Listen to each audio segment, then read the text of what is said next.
Good morning, ladies and gentlemen. How are you doing? Hope you're doing well. Thank you for joining me, and for some of you for coming back for part two of today's discussion. We're going to be talking about 5 different ways in which AI has screwed stuff up. It doesn't really sound that bad. Only But we're five? going to talk a lot about how, like, obviously, you guys know Paul is here. Um, so I want you guys to do me a favor. I want you guys to reach out to Mr. Eric Beyer. He is down and out. He had a little bit of a back issue, so please make sure you're reaching out to him and saying hi, letting him know that Hi, you're thinking Eric. about him. Say again. I said, hi, Eric. We miss you. He's probably listening. So, Siren, can I have you do me a favor? Can I have you take the links, if you are able, and put the link in portrait mode for the landscape and do the other? Unfortunately, I am not able to get that to come up right now. I'm not sure exactly why I can't pull my own stream up, but having a difficult time doing so. I would greatly appreciate it.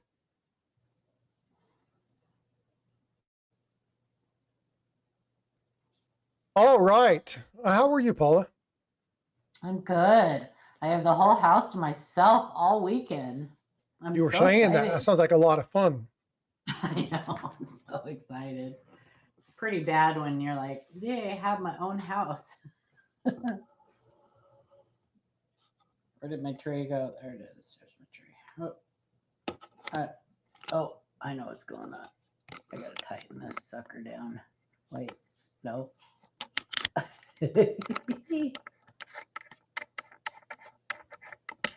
I don't know how this stuff works.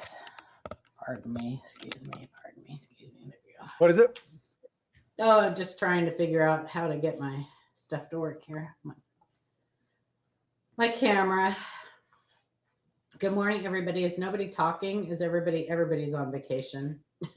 Everybody's still asleep. They're like, Frosty, you just were on a little while ago. Why the hell are you running now? You Yeah, want to you check and kept make them sure all it's up. live? It shows it was live. I Yeah, just don't you see kept them anybody. all awake. Too late.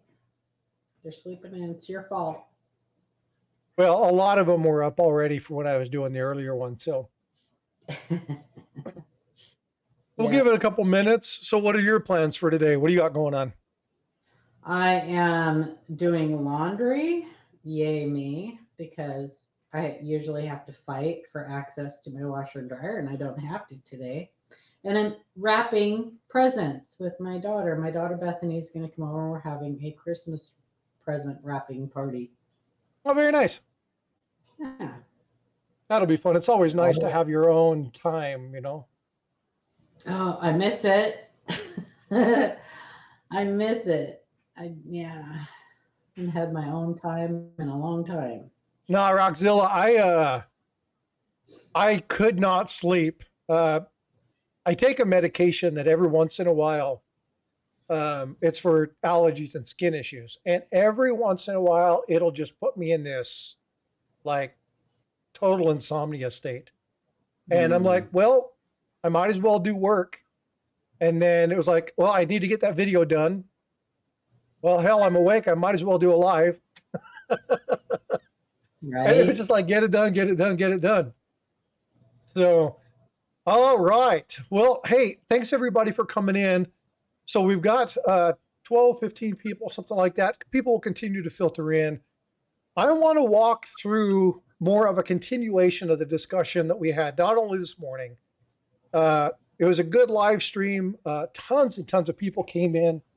Um, but what I want to talk about is something that happens. Well, it looks like you not have the free time you thought you were going to have. Right. Oh, oh, you're talking about her hanging out with me? Yeah. And it looks like I'm freezing up a little bit. I'm going to have to Little cancel one of these bit. things. Yeah, I'm going to have to watch that.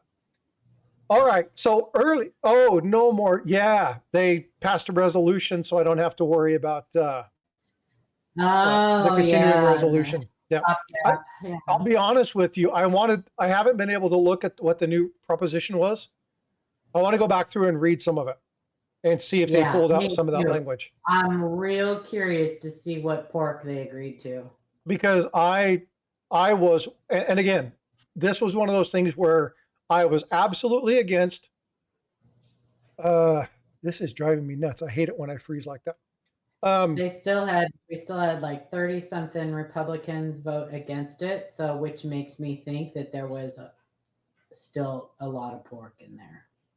well, the thing about the resolution was I read about 250 pages, and you're talking about a 1600 bill. I mean, it's huge. But I wanted to see some specific information. So I started about page 540 and read till about 800. And there was stuff in there that I was like, oh, hell no. Yeah, inspectors No. for the inspectors of molasses. Yeah. It's like, no, that's And not that's what not, this I'm is not for. joking. They really Um, had like several $1 million hey, to Chad, go good to see you. Thanks for coming in. towards hiring inspectors to inspect the inspectors of molasses. Yeah. What? Yeah. So Chad says that coins seem to be more expensive. If you're talking about silver coins have seen a little bit of an increase. Gold coins have seen a lot of an increase because of the continuing rise of gold. But overall, I haven't seen huge changes in numismatic prices. Oh, well, let's talk about that for a second. The US Mint did just announce yesterday or the day before that in 2025 the price of clad coinage will be going up, I think 25%, they said. Oh, wow. Yeah. So yeah, there's that.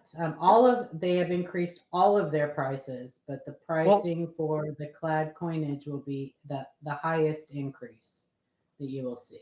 yeah, I won't be buying anything from the mint anytime soon. So I'm going to just go with this. This will prevent me from locking up. You guys are able to hear me. I'm just going to turn this off for a little while. Um, I'm going to be showing some stuff here in a little bit anyway. I want to go ahead and just kind of like knock right in. Remember when Eagles were $60 in 2011? No, I wasn't collecting in 2011. But I remember seeing the charts and seeing the prices and knowing that the silver was all part of the, what's it called? Where they did the big silver buy, the two brothers. Oh, Oh, I I don't just know. went completely blank. So, but yeah, anyway, so if you're looking from the U.S. Mint, yeah, I guess so. I didn't really pay attention to that. I'm looking just at Yeah, normal prices. I haven't really seen that much of an increase. I have seen some I'm gonna changes, pull but it nothing up. major. I'll read it in just a minute. Let me pull it up and read the The announcement Hunt if you brothers, want me thank to. you, If Red. you're not, then Hunt brothers, yep, Michael or Chad Michael, thank you so much. That's exactly what I was thinking about. The Hunt brothers, they were the reason that you saw that so massive. yeah, 15%. So okay, here's what it says. Dear valued customer, United States Mint works on a cost recovery basis, and our goal is to provide the best quality numismatic products while keeping prices as low as practicable. Unfortunately, due to rising material and labor costs, the United States Mint is raising prices on numismatic clad products. Effective the morning of January 2nd, 2025 at 12 a.m. Eastern Time, product prices for rolls, bags, boxes, and ornaments will increase by 5%, and all other clad products will increase by 15%. Prices for all Cloud subscription products released after January 2nd will be impacted by this change. We encourage you to take this opportunity to order now prior to the price increase taking effect, which makes no sense because you can't order 2025 products now. So that's kind of weird. But if you want any 2024 or prior um, Cloud products, then order them now. But be prepared for all of the products next year, all of the clad products, the women's quarters, everything, um, and all of the 2026 coins to be quite a bit more expensive, which is kind of ridiculous. And it makes me want to end my subscription to the women's quarters. But I'm a completionist, so I must finish, which kind of sucks. I tell my wife the same thing. But how does that work out? Oh, I'm a completionist. Yeah. So 15% is no joke. no, that's a pretty hefty increase. Yeah. Rolls, bags, boxes, and ornaments. Boxes. I wonder what boxes they're talking about. So, Boxes they're talking about, but rolls and bags. That pretty much tells me like all the women's quarters are like just everything clad is going to be more expensive. Which is kind of funny when you think about it because the most expensive products, that the U.S. Mint mints for them, the most loss that I see them sustaining is in the cents and the nickels. Not okay. even clad coins. So they're not even clad coins, but they're increasing the prices on the clad coins. Why don't they just change the composition of the nickel and the cent? I don't know, but kind of weird. Well, I mean, they're made of zinc, so they're basically already paper. Yeah, right. So, So maybe they're doing that to offset their cost of minting the cents and the nickels. well, it costs, what is it, like 8 cents to make a penny and like 13 cents to make a nickel or something like that? Something like that. Hmm. Crazy. And I mean, I understand it. You don't want to eliminate the cent because of the general loss of money. A lot of people don't realize that the fractions of the cents actually equates to billions of dollars when you're talking about high-end investments and stock and stuff like that. But I just I don't understand that whole. Well, and I don't What about a understand. clad set is $50? I think the only reason that it costs them so much for the cent is because they outsource the planchets. So it costs them more to buy the planchets because we know that those copper plated zinc planchets are not Yeah, I can see costly. that. Not, you know what I mean? Like, so yeah, which kind of makes sense when you think about why the mintages on the nickels are so low this year. It's probably going to be repeated next year. And then 2026 will be an explosion in coins, just like the bicentennials. There will be billions of coins minted 2026. Then in 2027, they'll probably go back to a lower mintage because nickels last forever in circulation. We know that if any of you search nickels at all, you Oh yeah, know that nickels last forever. still finding 30s and 40s. Yeah, in Yeah. great condition too. Yep. So Yeah, Chad, uh, that's so again, one thing, and I don't want to get too much into it here. This is something that Tiger and Stacker or I are going to be talking about here in a couple days, which are the tariffs. We're going to be breaking the tariffs down and talking about the impact that has, not only within different aspects of market, but we're going to be looking about what kind of things are going to be affected by those tariffs and how they're going to affect end goods for us as the consumer. So we'll be talking well, about some of that stuff. doesn't that all depend on whether or not he actually has to use them? Because my understanding is that he's a pretty smart fella. Well, My but here's, understanding yeah, if is you that look, he uses them as a bargaining tool more than anything. there are two that without a doubt, 100% unequivocally, he will add. one of them, and I'll have to pull the numbers up because I don't have the numbers memorized. I'm not a financial expert. I'm not a strategist, but I do have um, I did have coffee from a Holiday Inn. So Woohoo! Like, no, but again, there are two that he utilizes, and he's done it before. The Biden administration kept them. He'll maintain them, and it's something like 238 and 338. One of them is a blanket statement. It's basically to put against people who utilize finance to jeopardize the nation against certain goods. So they'll put those into place. I don't think that's going to stop. I think they're going to continue. The Biden administration didn't even stop it. So I think they're going to work on yeah. doing that. Hey, Scratch and Go Crazy member for 1 month. Thank you so much. I appreciate you. Nice. And so there's going to be some of that's going to carry over. But then the other one, and I don't know if it's 238 or if it's 283 or something like that. This is the one that is it's kind of like the catch 22. And this is kind of his power play. I know he'll turn that on. What I don't know is how many other tariffs is he going to implement?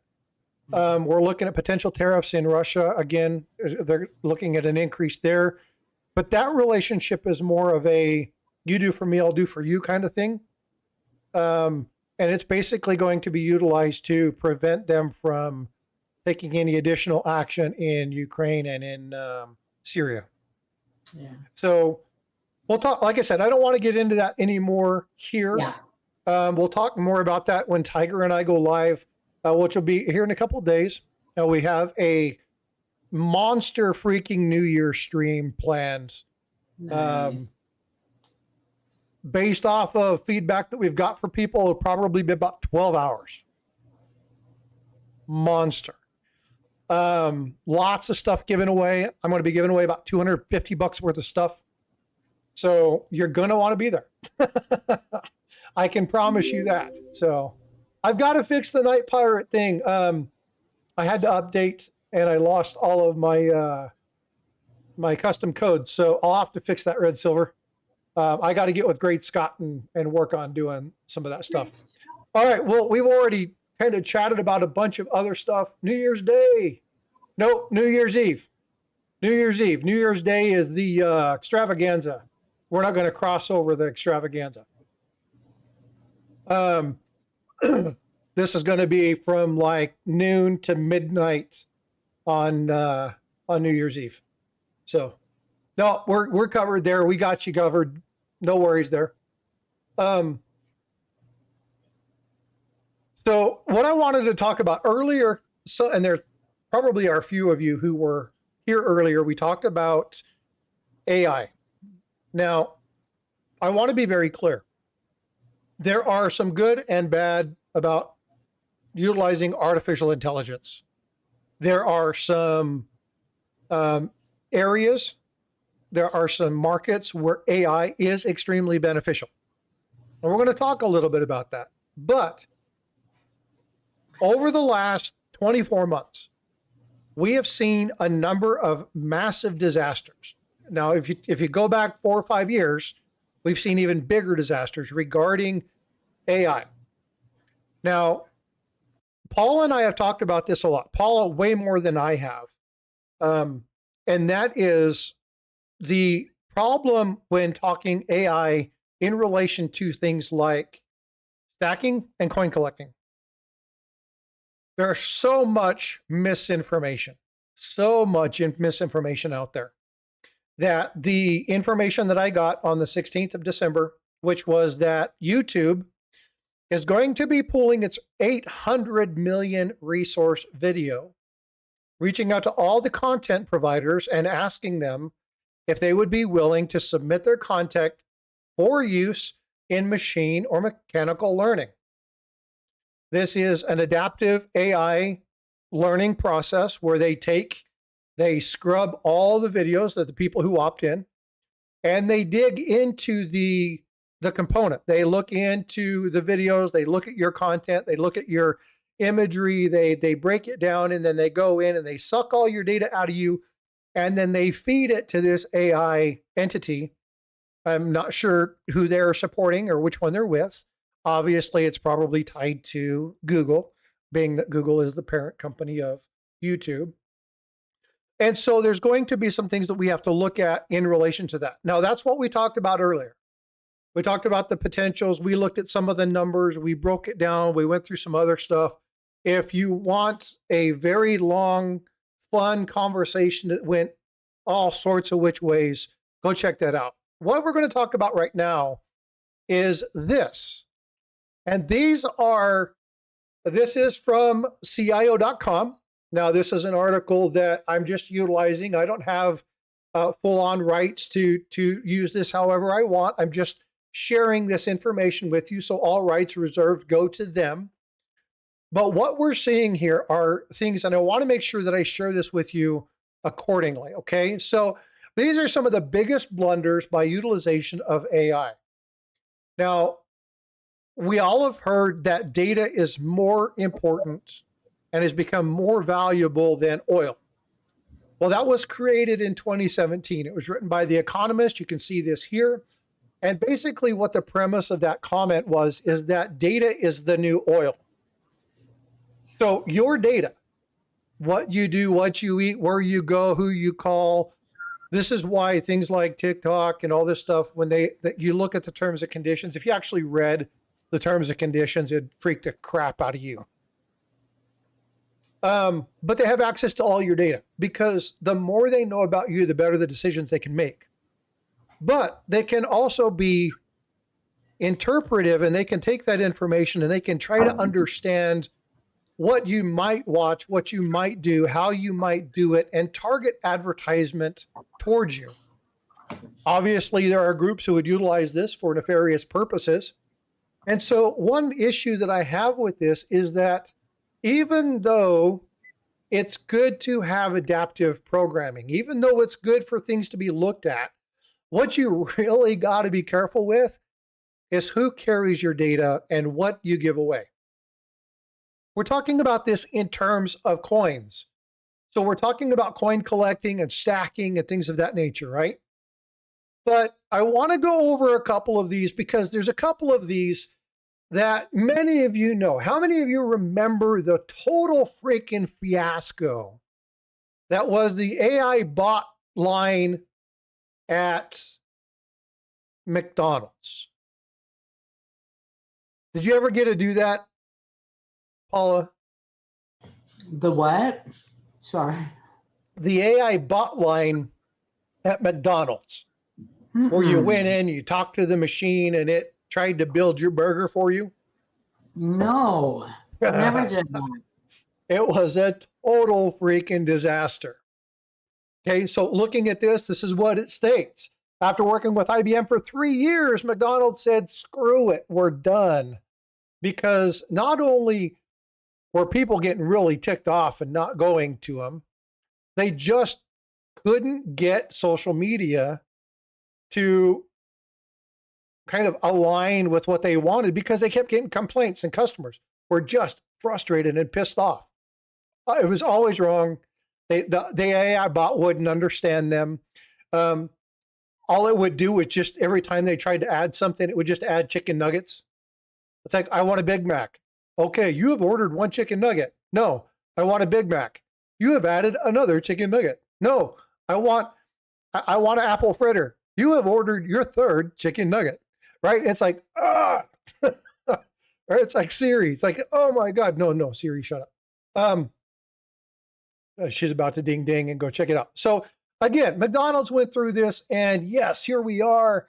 What the heck? You got to be kidding me. No, we're done, right? Okay.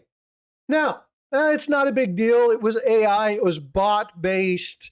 The people didn't program it very well. Well, what about the fact when you look at AI reaching out and accusing an NBA star of vandalism? Now, this is a direct defamation of character created by Xbot, Grok, which is an AI chatbot that was created by Elon Musk. And because of comments that were saying during this game he was throwing up bricks, this started to push out information saying that he was throwing bricks through people's windows in the houses of Sacramento. How is that as far as defaming somebody? Now, again, these are all AI chatbots, and they had to go through and they had to identify it. And they're like, oh, well, it's still early. It's still early in development, right? We got some bad information. It took the information. We'll get this through. We'll figure this out. We'll figure this out. Okay, it's adaptive learning. We understand that, right? Well, here's the problem. Encouraging business owners to break the law. Oh, well, now we're in a whole different ballgame. Now, not only are we in a situation to where we're looking at trying to get information, but now we're recommending that they ignore sexual harassment. That, oh, if you have rats and they nibble on your food, it's okay, you can still sell it. And these are some of the information pieces that this chatbot created by Microsoft, My City, was giving entrepreneurs. So when you look at some of this information, and again, right, Air Canada said that they would allow for leave to happen. It didn't happen. They fought.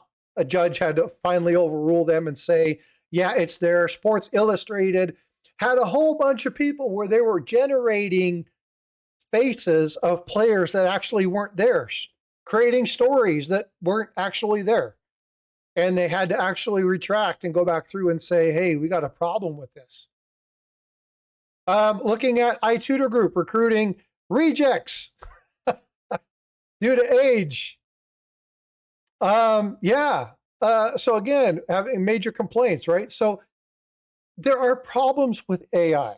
Now, there are certain places where this is good, but Paul and I are going to talk a little bit about why this kind of adaptive learning and why the creation of AI videos specifically targeted at you guys and gals, the folks who are trying to learn, engage, trying to watch good, solid content, why this utilization of AI is such a problem.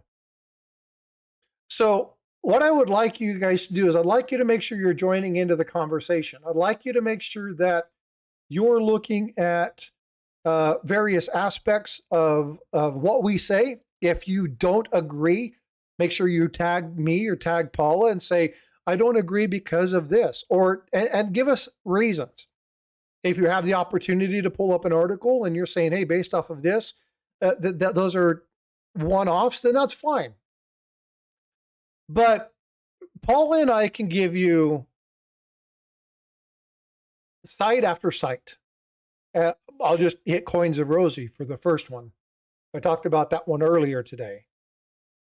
That they're working a little bit better to make sure that the visual image matches what they say. Now, I'm going to share something with you. This is something that I did this morning. And so I'm going to come over here and I'm going to change this really quickly. Let me change this.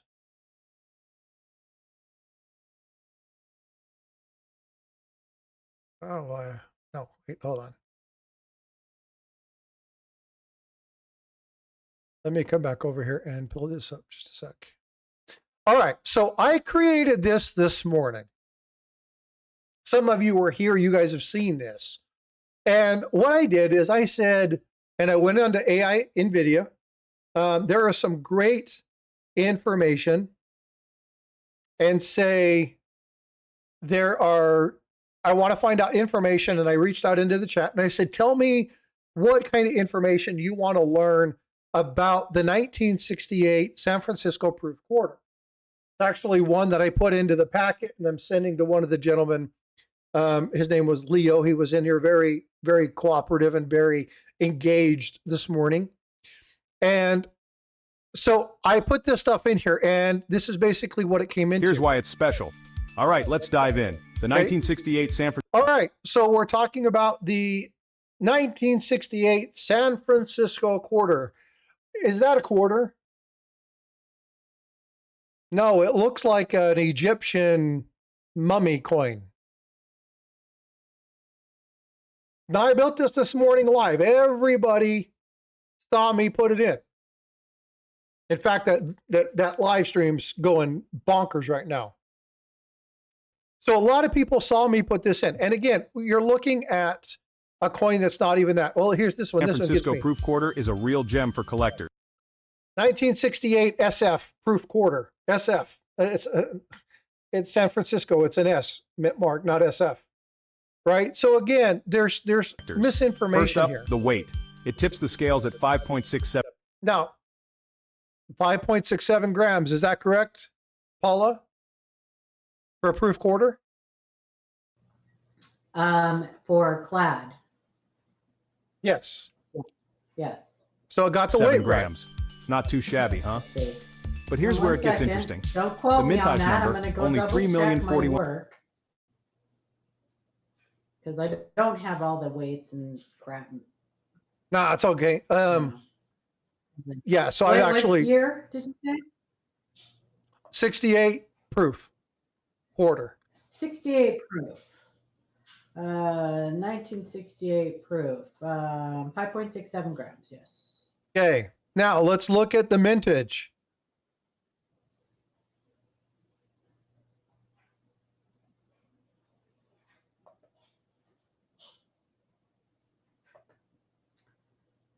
$3 million. Blah blah blah blah blah. Correct. Okay, so it's not getting 41,506 everything of these wrong. beauties were made. That's pretty exclusive in the coin world. But they're saying that 3 million is a pretty exclusive number. It's a pretty rare number. It's like No. Now I know what you're itching to hear about, the value. it's not. In today's market, a 1968 SF proof quarter can SF fetch proof quarter anywhere can from fetch- $5 to $15, depending on its condition. Okay, So- so now it didn't go crazy with the numbers. One of the other ones that I did earlier, we talked about the 1926. We were talking about the 1926 because it's my favorite coin to use as an example of a coin that seems relatively kind of untalked about, but in high grades, it is insanely expensive. So I had them do it, and it showed a 1940 cent. And then it showed a gold Britannia. And then it showed some loonies. And so in this video, the video itself was never matching the data that we were actually putting into it. It was never, it never matched the script. And there's so many sites out there that do this. So here's the problem that I have, and this is the conversation that I want to have with Paula. And I want you guys to join into this.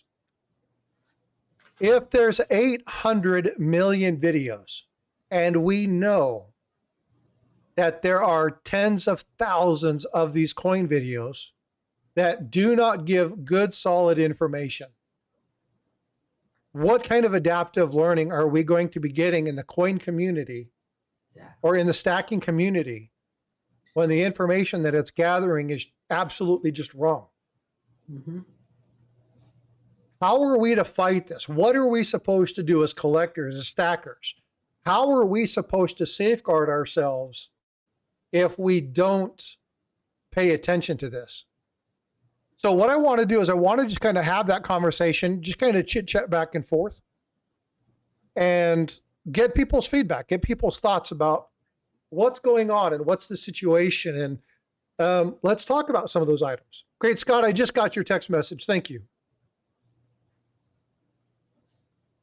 You know, and the thing is, with coin collecting, they don't need 800 million videos. They need a handful of really good videos, and that's it. They need a handful of the correct information given by a handful of people, because that's probably about all you're going to find anyway. Right. And they can build from there. I don't understand why they need so many different, you know, either the information's correct or it's not. You know, this hobby is not one where, you know, the mintage figures change from one person. It's not like opinion based for the most part. So it would, to me, it's much like if they're trying to train a doctor on anatomy, they don't need 800 million anatomy videos to learn from. They just need a couple correct ones.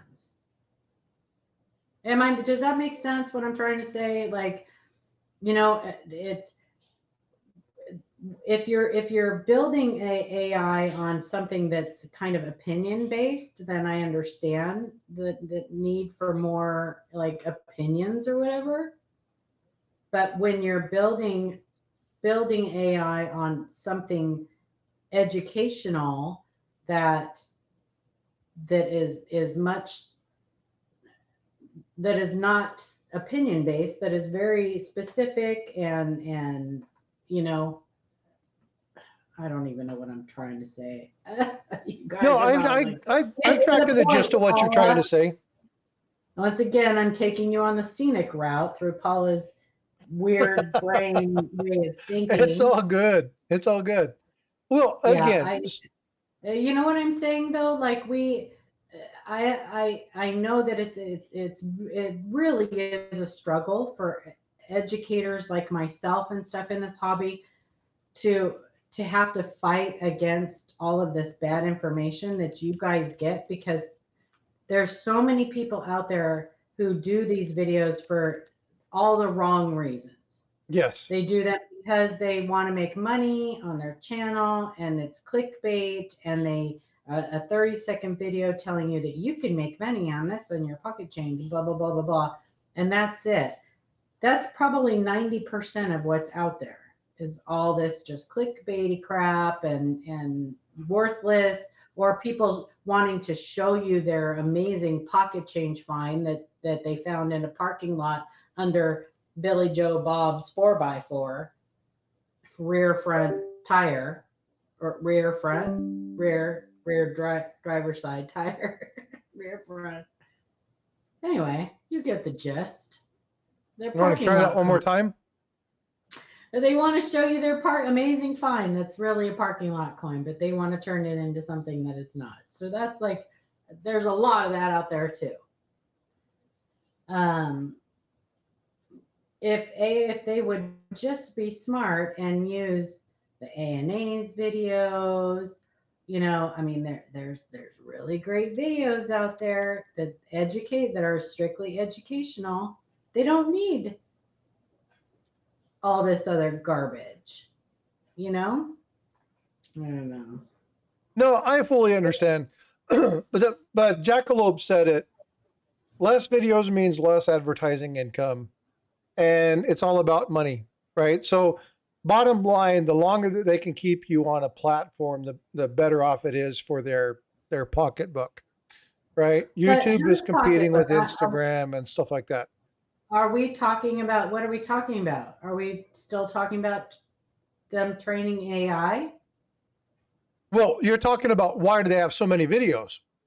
We don't need that many. Well, there's already videos out there. That's okay. Now I'm confused. They have that many videos because those are the videos that were already in existence, correct? That they're using to train AI. No. So what he's saying is that, okay, there's 800 million videos, and the reason that there's 800 million videos out there is because they want people to be on the platform. They want people to put information out there. It doesn't matter what they put out there. They don't really care about it. All they want people out there putting out as much information as they can because it keeps people on the platform longer. What platform? YouTube. But it's already out there. You're missing the point. I am. I'm lost on what we were talking about. I thought we were talking about them wanting people to submit their content to help them train AI so that AI gets better at the information it gives. Yes, I understand. But you were saying that there were a bunch of videos out there that aren't necessarily needed. We were just explaining that the reason that they're out there is because they want more videos, because they want you to stay out there. The problem is that the videos that are out there don't necessarily account for anything. They're not necessarily good information. and they don't really have much weight when it comes to educational value. So here's my thing, and we talked about this before. If I say no, I don't want my videos to be utilized in this AI machine learning process, then they just opt me out, no problem. But if somebody steals my videos like they did with Blue Ridge, they just absolutely 100% copy it verbatim, put a couple different images here and there, and then they post it up there. They don't change the script. They don't do anything. Then my data is there anyway. So the problem that I have is if they're putting that stuff up there and they're utilizing scraping technology, but the people are utilizing information, image against text, the image doesn't match the text, AI doesn't necessarily know that that's not correct. How is that benefiting us? I think there needs to be a much more specific method for machine learning than this arbitrary grabbing. Yeah, there needs to be, like, we need to look at, and you talk about educators. Mm-hmm. There needs to be a very specific strategy to utilize for machine learning than just taking a blanket swath. And who are the people that are looking at this stuff saying, yeah, good data, bad data, good data, bad data? How are they validating this? I imagine that they don't allow AI to teach medical students, right? Because somebody could potentially die. Because you run into the same problem as what we're running into. A lot of the information would be incorrect or jumbled, or, you know, even slightly wrong in when it comes to medicine can be devastating. I can tell you that there is adaptive AI in some EHRs. An EHR is an electronic health record. And I can tell you that there are certain ones, and I'm not going to name. If you want to know the specifics about it, reach out to me one-on-one, we'll discuss. I'm just not going to do it over stream. I don't want to get into that issue. But there are electronic health records, there are models that utilize AI technology to help providers understand whether there are drug-drug interactions, to look at things like text-based gathering, to look and see if there are issues with text mining, so that if they are entering information into a record, but they're not entering it into, let's say, a certain data field, is this data being captured? So they absolutely utilize this. No, I know they use. I do know that they use that for that because they've been doing that for a long time. Right. So but they are very specific about where they source the information that is training the AI to input all of this. You know, right? Like, they're very specific. They don't just go on YouTube and pick, you know, or Google or whatever and rely on all these, you know, couch potato doctors that are out there. They're very specific about where they get their information from. That's what I'm saying, is instead of these people trying to farm information from just Joe Blow coin collector, why aren't they being being more discerning about where they get their information from? Well, and again, I don't know. So when we look at the AI information, the approval, it just says that there's 3 requirements. So number 1, you have to fall within the community guidelines. It has to be your content. Oh, okay. I'll take care of that, Red Silver. Thanks for letting me know. It has to be your content. You have to have rights and ownership of the information. This is one of the things I argued with one of the people in chat earlier this morning. saying that like the adaptive art and things like that automatically embed the license agreements. They don't. But so they have to have that. You have to have ownership of it, and it has to fall within community guidelines. That's basically the 3 levels of protection that you have to have in order to opt in your video. Now, YouTube reserves the right. Google owns the right, but YouTube reserves the right not to utilize your content, even if you opt in. So if you opt in and they look at this and they're like, no, there's definitely something wrong with this, and I'm sure that they have something. What I really hope they have is I really hope they have some sort of technology that determines that this was created by AI and excludes all of that. Now, I know there's little check marks that you put when you're, was this AI content? Did you use AI to do this? Does it give information? Like they're trying to gain and garner information, but a lot of people don't fill that stuff out. I know that because when I was working with Tiger Stacker, we were going through and it's like, well, hey, are you clicking these boxes? He's like, why? I'm like, well, they're asking you these questions. Like these are things that help them understand that you're doing your own work. Because if you say that it's AI overlay, indicating that you've done like AI animation, but it's actually you speaking, they won't flag you as an AI development. You're doing your script over an overlay or under an overlay. So they look at that a little bit different. Are they going to be looking at that? Are they going to be looking at pure AI generated content? I would be really curious to find out if that's something that they're going to be doing. And I don't know the answer to this. Like, this is not something that I know. I don't have all the information. I've gone through a number of different ones. And the one that really stood out to me is if you will go to the live stream that I did this morning in the chat, or excuse me, in the description, I listed like 9 of them. The one I want you all to read is the one that was done by MIT. You guys know MIT, Michigan Institute of Technology. They are the top school for this. They really understand. If you want to be anything in electronics, computing, and stuff like that, that's kind of like the school you want to be at. MIT is very competitive. Go look at that and read what they say. And they're like, it's a problem. There's a lot of issues with this kind of adaptive understanding because there's not enough protections put into place. So go look at that. I can gather that here in just a minute. If one of my mods wants to go grab that and come in and put that in, I'll make sure that I can pin that.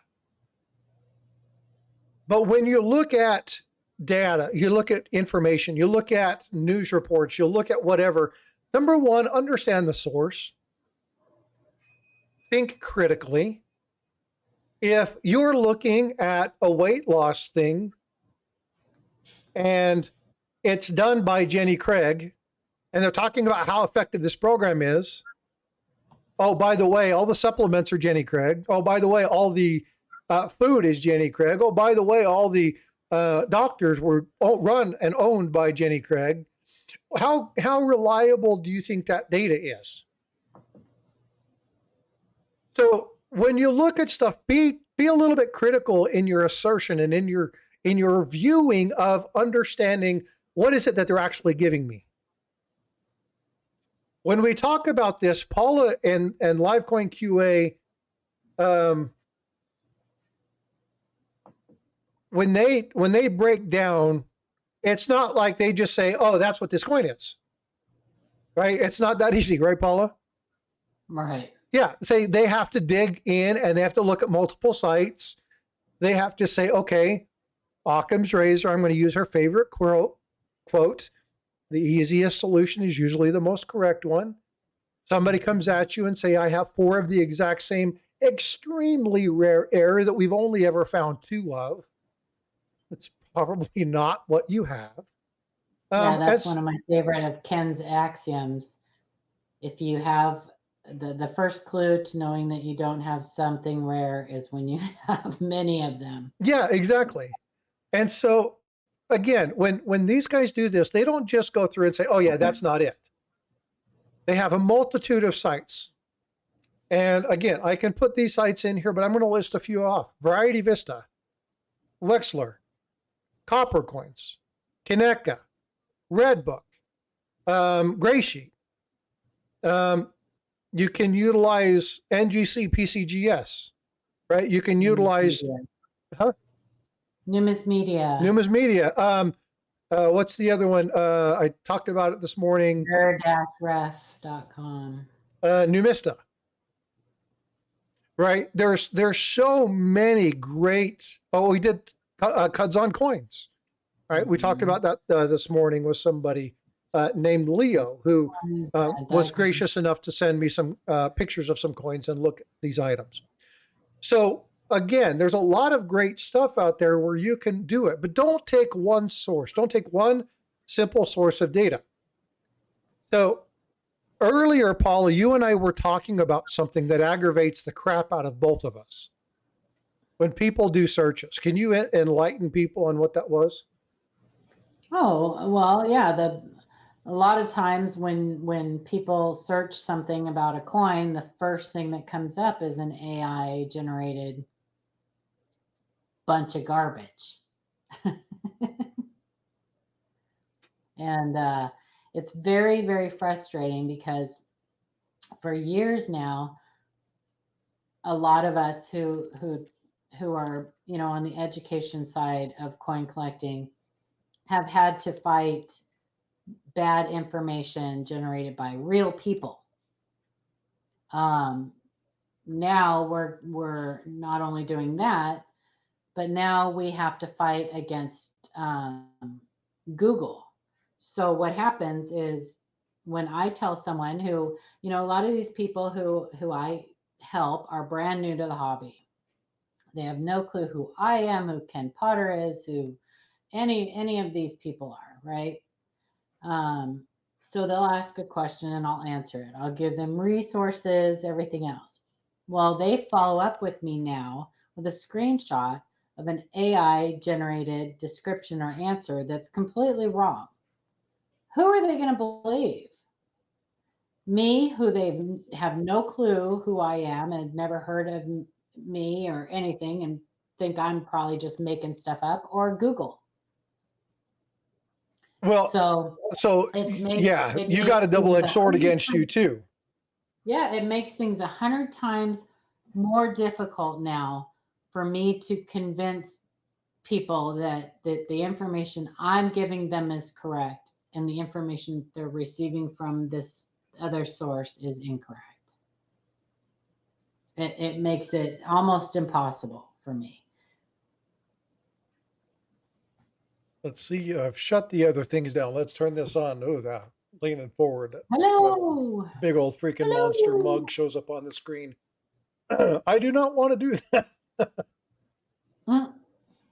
Yeah, but again, it's one of those things where what I want people to understand about this, I utilize AI almost every day in my normal day-to-day job. Looking at publications. And as I look at, I've closed almost everything else, so it should be fine. I don't have anything else to share, so we should be good. But looking at information, so I have tons and tons of state and federal documents that I need to sort through. I've got standard practice forms I need to look at. I've got a whole bunch of research papers and development regarding a large swath of topics, both IT, medical, legal, administrative actions, legal cases, court cases, all sorts of stuff. So it's really nice to be able to utilize something that goes out and grabs all that information and says, here are all the items that contain this, and now I have to go back through and just dig into that. That's a little bit different where it's information gathering, where it presents you stuff and then you have to dig into it. What's happening with AI and the coins in this particular set is that you have somebody who doesn't understand what's going on. You have somebody who doesn't understand the coin, who doesn't really care about the content that's provided. They don't really care about you. They care about getting clicks and getting likes and making sure that they do whatever. They put it up, they don't check it, they don't validate it, they don't verify it. And then if they have time and money, they put money against it and they buy all these views. And then people see this, and what Paul was talking about when we talked about this the other day, you have this artificial sense that they have this level of education, they have this level of ability to understand what's happening far better than the people who have 3, 4, 5, 6, 7,000 subs. Right. So you get this AI-based channel with 50, 60, 70,000 subs, but almost everything they put out is trash. Who do people go to?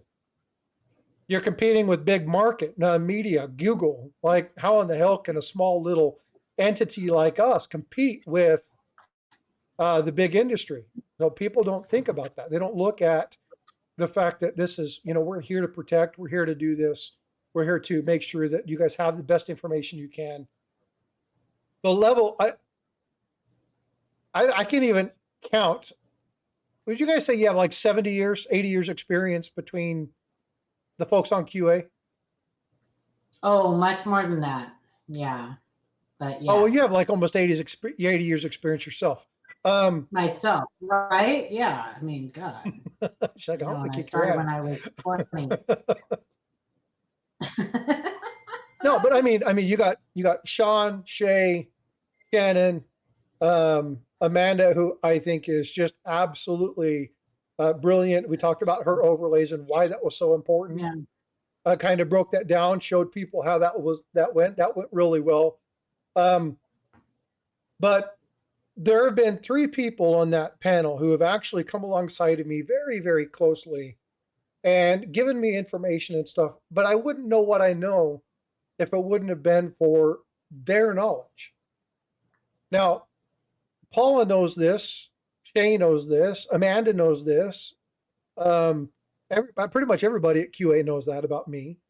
Chuck Daughtry, Eric Beyer, they all know that my desire is to help you guys. I don't need to be your center source. You guys will hear me say that all the time. I don't need to be your sole source of information. I think anybody who says that they need to be your sole source of information is an idiot, because there's so much information, there's so many different ideas, there's so many different things to look at that you can't be an expert in everything. In fact, the people who are experts don't count themselves as experts. If you have to tell person you are, you're not. You're lying through your teeth. Or if you have to have a little piece of paper back here that says you know what you're doing, right. Watch out for those. Okay. And again, what it's about is it's about protecting you guys. So watch out for the people that never say, I don't know. Watch out for those people.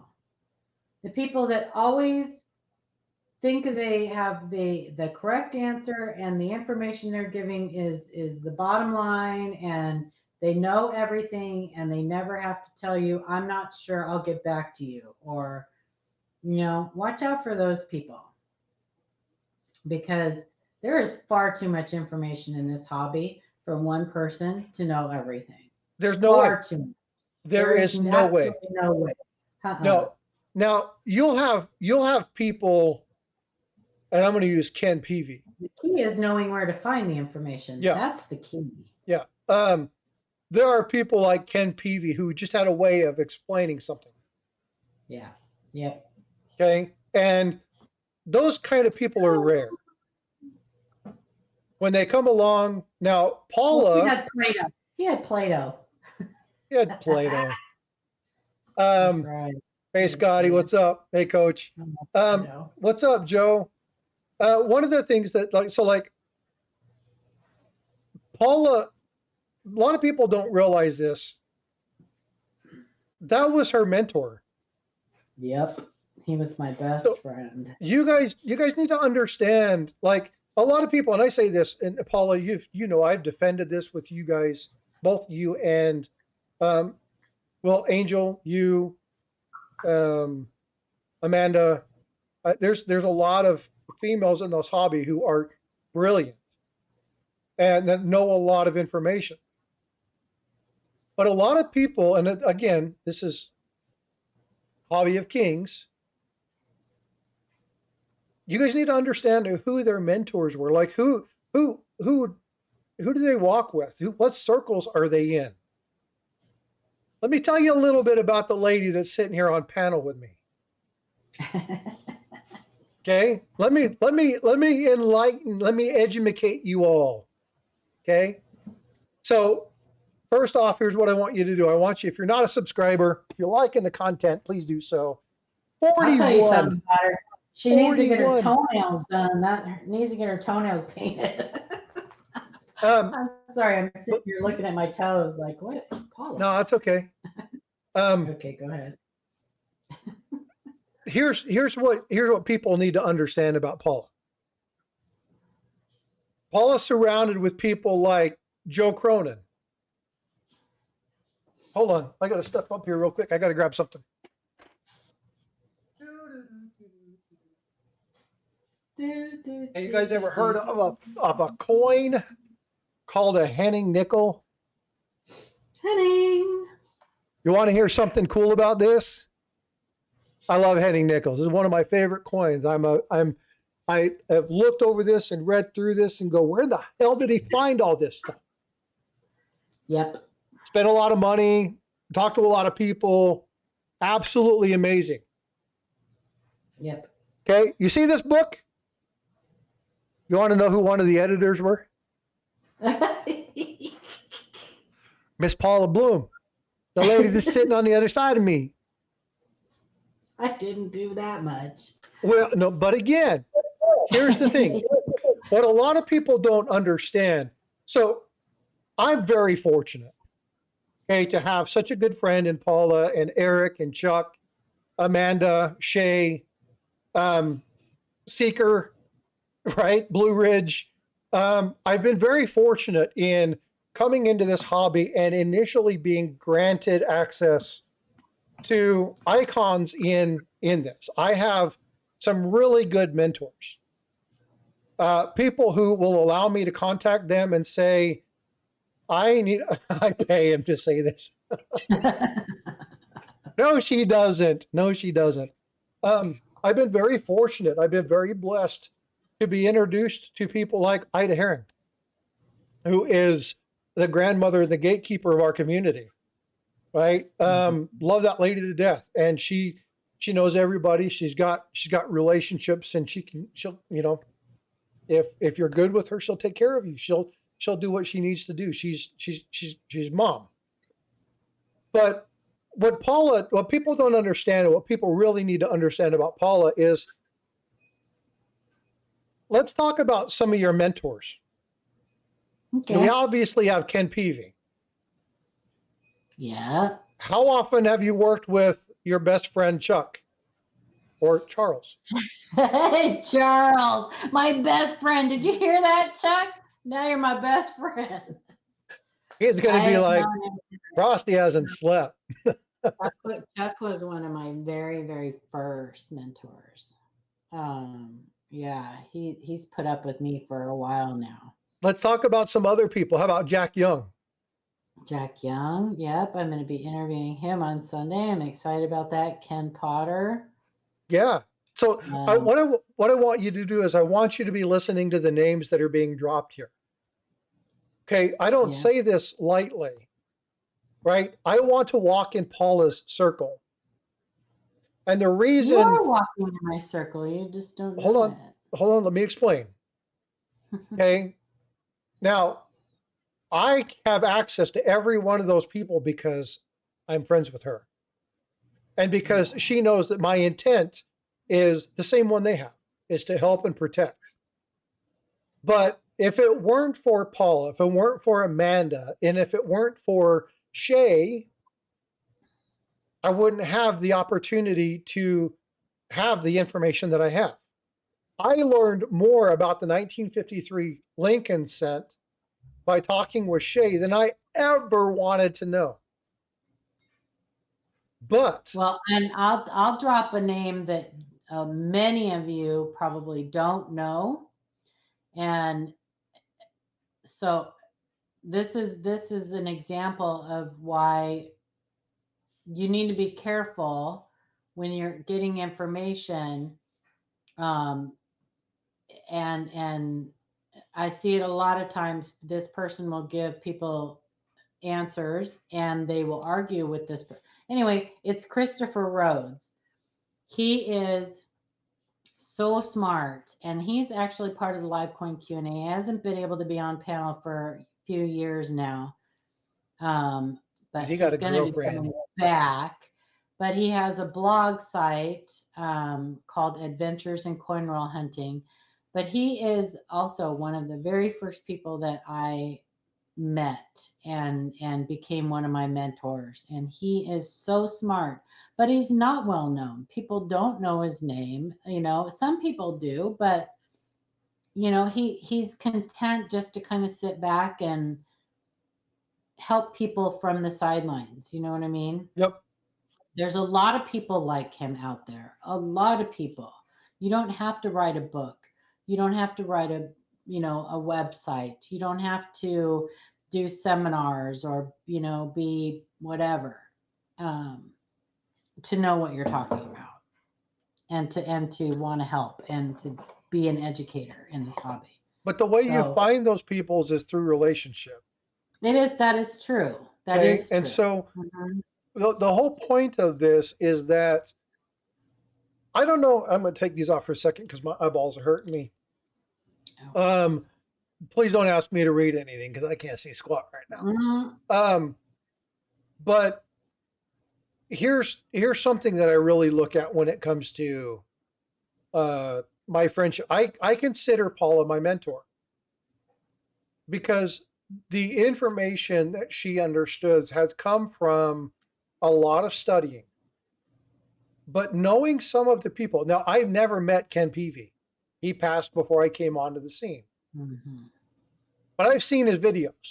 And you guys should watch him too. Yeah, you should, really. If you guys don't know Ken Peavy, that's something you guys need to write that name down, and that's something you need to keep in your back pocket. Go subscribe to his channel and go watch all of his coin classes and all of that stuff. When I would watch his videos and then I would hear Paula, I would see Ken. And it helped me start to understand that if we don't really join together to sit down and really understand the true intricacies of coin collecting, the identification and what it means to understand the minting process, what it means to actually go through. If we rely on this advent of AI to do our work for us, we're going to lose our hobby, because the information, when there are things in our hobby that we have to relearn because the people that were the experts at it didn't have anybody to pass the information on to. And so we've had to go back through and relearn these items. And so what I want to urge you guys through, I don't need to be your sole source. I don't want to be your sole source. But if I can connect you to people like Paula, or if I can connect you to people like Blue Ridge or Silver Seeker, or good grief, it doesn't matter. If you're stacking it, maybe it's Yankee, maybe it's Silver Seeker, maybe it's Sal, it doesn't really matter to me. But there are people that are going to speak your language. There are people that are going to kind of ebb and flow with you. There are people that are going to say things in ways that you understand. And the only way we do that is through community, is through talking, through having conversations. And it's when we sit down and we have these conversations, and I'm going to reiterate one that you and I had, Paula, that I go, oh, son of a gun, I got it. That makes sense. And that was the Incuse discussion. Talking about a double die on an Incuse. I was given all the right information, but I was saying it backwards because I didn't understand what Incuse was. Yeah. And Incuse simply goes, you just in the coin. It's like the bottom of a wave. And she's like, well, take something and draw a line in the sand and put your hand over it. It looks like it goes under the line, but it doesn't. It's actually above it. So you need to know whether that device is relief or Incuse. Understanding. Obtuse. Um, obtuse. Um, I'm but understanding that little piece of information totally changed my understanding of what it was that I was seeing. And it was like, bam. But it was a conversation. She's like, well, let me explain to you why you're right and why you're wrong. You said everything correct, but it's because it's in Cuse, it's backwards. I'm like, hold on. Yeah. I said everything right, but I'm wrong. How does that work? And she walked through and kind of went through and figured out what I needed to hear. Right. So when you look at me, it's like, oh yeah, Frosty. I'll just call Frosty. I'll just go to him. You know where I go? I usually go that way. I usually go to her or Amanda. It's very often if I get world coin questions, man, Amanda. Yeah. Right. Straight because there are certain people. If I need to know about a 2-cent piece, I'm calling Shay. If I want to know about a Lincoln cent, I'm calling Eric or I'm calling Chuck. If I want to know how to look at coins and identify errors and really kind of like how do you set yourself up and what do you do, I'm going to talk with other people like myself, people like Dirty Water Coins. Yeah. Who do this over and over and over, over. And by repetition and understanding and looking, he finds some amazing crap. Like amazing. Like every time he's on there, it's like finds this, he finds this, but he's always looking. Mm-hmm. Right? You got to have conversations with the people that are actively engaged in this. That's why this morning when Leo came up and was like, well, I have this floating roof. And it was like, oh man, I hate to tell you, but it's not worth anything. We know that it's there. We hear this a lot, but let me tell you what it is. And he was like, thanks. And I was like, well, please tell me you didn't buy this. He's nope, looking through pocket change. And I was like, outstanding. Continue doing that. This is exactly what we need. Keep looking. When you find something, you're going to be so elated. But keep looking. Remember, you'll find far more failures than you will, but just keep looking. You will find something. So I talked to Paul about what I'm going to do. I'm going to do something cool for him. And so, again, it's building community. How do we engage our community? How do we grow this hobby? It ain't through AI. It's not through AI. We grow this hobby through relationships and through conversations like this, sitting down side by side. And I keep pointing that way. It's that way. That way. Well, my camera, it's backwards here. I know. So, it's like, oh, no, that way. Mm-hmm. But this is how we grow, right? So what I want you guys to do, if LiveCoin QA, send them a photo. If you don't want to send them a photo, you can't remember what it is, send it to me. I don't know how you'd remember livecoinqa.com, but you can remember Frostbite. That email is no longer. That email does no longer work. If you want to send an email to me, we are not taking email submissions for a while. There's changes, so send them to me, or go to their Facebook group. Send them to me. I have an email, my Connecta email, if you want to send them to me. So. Or send them to Paula, or send them to me, and they'll end up in Paula's email box.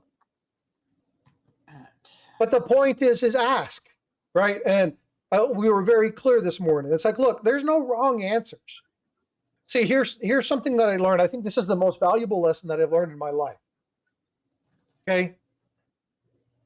You hear the statement that it doesn't matter how many times you fall down, it's how many times you get back up. And I like that. But here's the thing. I have never learned anything by doing something right. I only learn when I screw something up. And if you give me an opportunity to understand what I did and allow me to fix it, like let me go back through and fix it. Let me go back through and do my own work.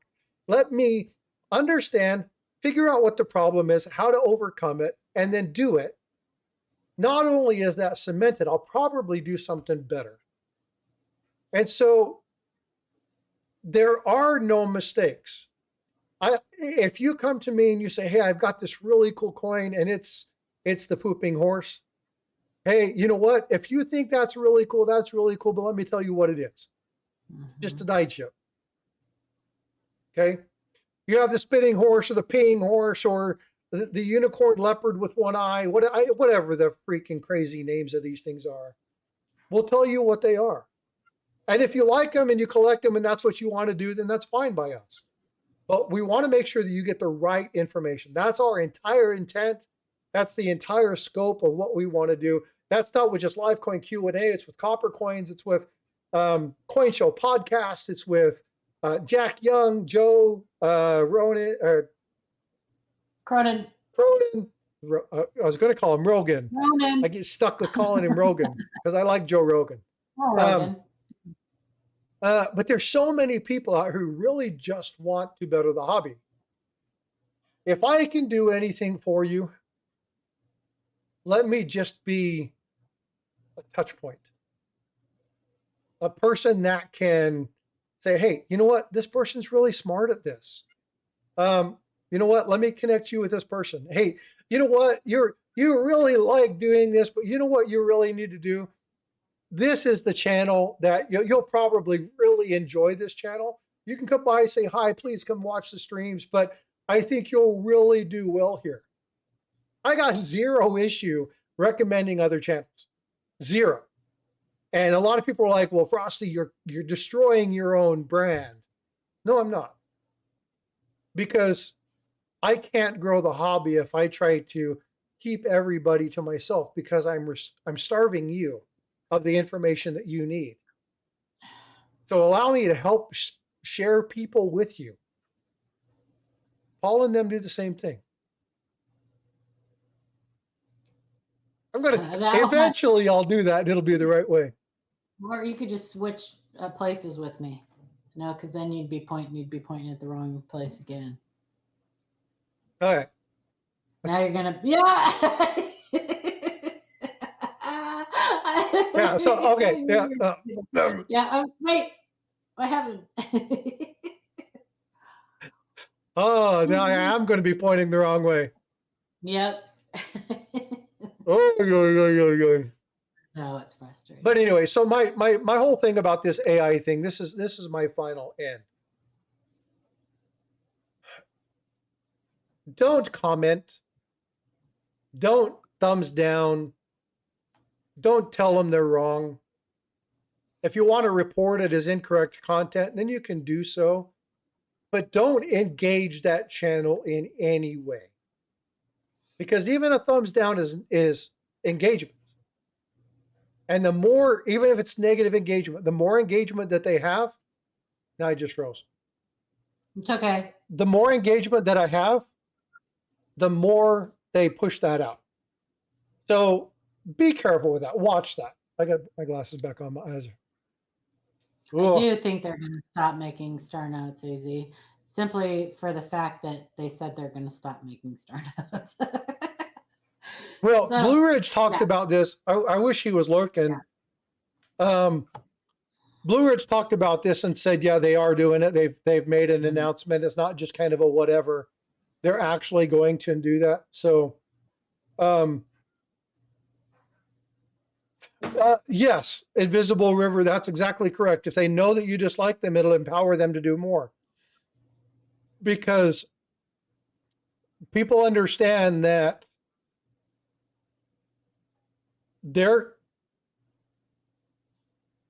I can use your dislike.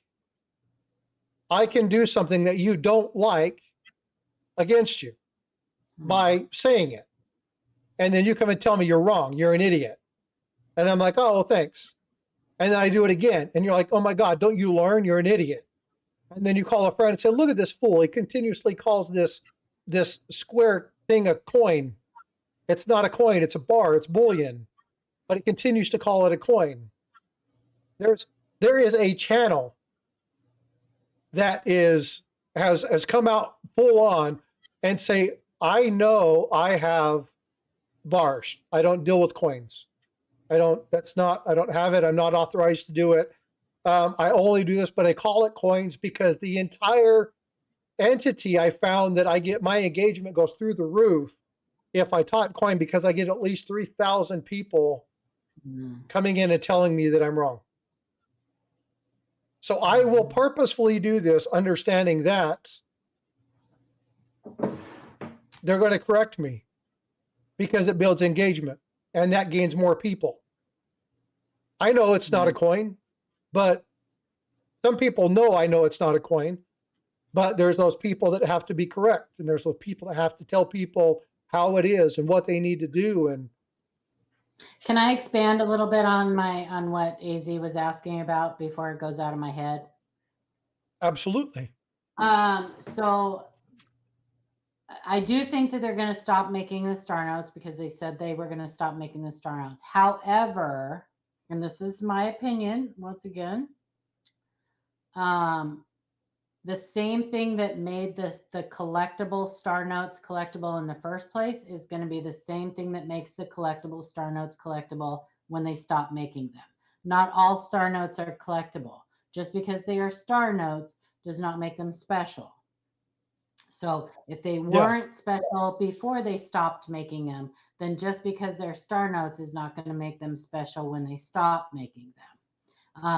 Now, if you want to collect them because they are becoming obsolete, then maybe that adds a little bit of value to them. I don't know, but it's the same thing as not if they stopped making the Lincoln cents today, not all Lincoln cents would be worth more money because there's so many of them and not all of them were special to begin with.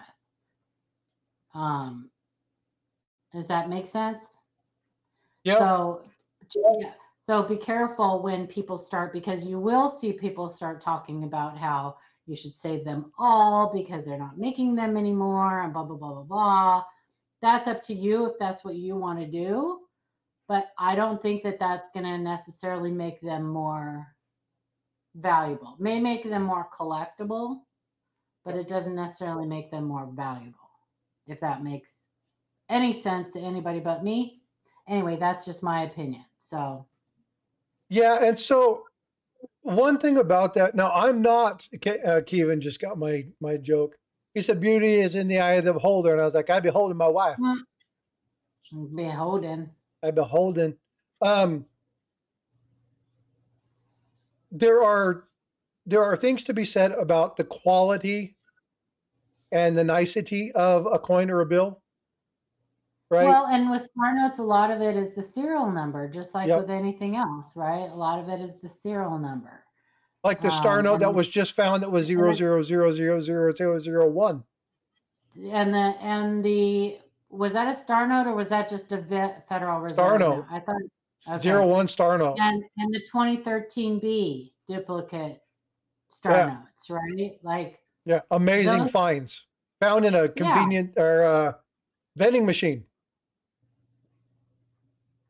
yeah. So yeah, that was pretty amazing. Yeah, somebody's grandmother is going to be mad.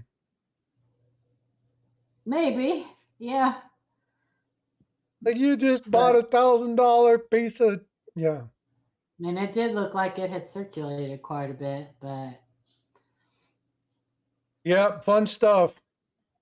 yeah. So anyway, AZ, if that answers your question, I don't know. Like I said, if you're a currency collector and that's your jam and you like star notes, then by all means, yeah, I mean, save every one you get, because, and I'm not talking about like $100 bill star notes, because we all know that the higher the denomination gets, the less the added, like, I guess return on investment or whatever it is. Like if you have a $100 star note, maybe you can sell it for like $105. But most people don't hold on to the higher denomination stuff unless they're really, really, really special. Yeah, like solid eights. Yeah. Yeah, or solid ones or something like that. Yeah. Exactly. Or like the one that Sam from Kingdom Currency showed where it was the very last one in the set. Mm-hmm. Right? So something really special is one of those items that, and that's another one, folks. If you like currency, go check out Kingdom Currency. That dude, I don't like. he just thinks a different way, man. He really does. And he knows stuff and he studies this and he knows these notes very, very well. He could calculate and tabulate things off of his head. So if you're into notes like that, that's the man. That's the guy to go to. Thanks, Scotty Aquati. I appreciate that, bud. Oh, nice, Scotty. Merry Christmas to you. All right, folks. Well, you know what? I'm going to wrap it up. Yep, I'm going to wrap it up too because I got wrapping up to do. So She's got some wrapping. Oh, did I tell you that Snoop Dogg won the Christmas competition? No, you didn't. He's an amazing rapper. He's an amazing rapper. But Oh, on that too much note, fun. are you streaming tomorrow? Planning on it. Okay, and I will see you tomorrow. All right. If anything changes, I'll let you all know. Okay, bye. All right, folks. I appreciate you guys. Thank you for allowing me to raid your day. 41 more subs, folks. Only 41 more subs. And we are hitting that 5K mark. I'm going to go live maybe tonight. We're going to see. I'm not sure, but we're doing a big New Year's celebration. We're going to have a bunch of stuff. May go on at Christmas, depends. Bifrost talked about potentially doing some drawings and stuff. We might do that the day before Christmas.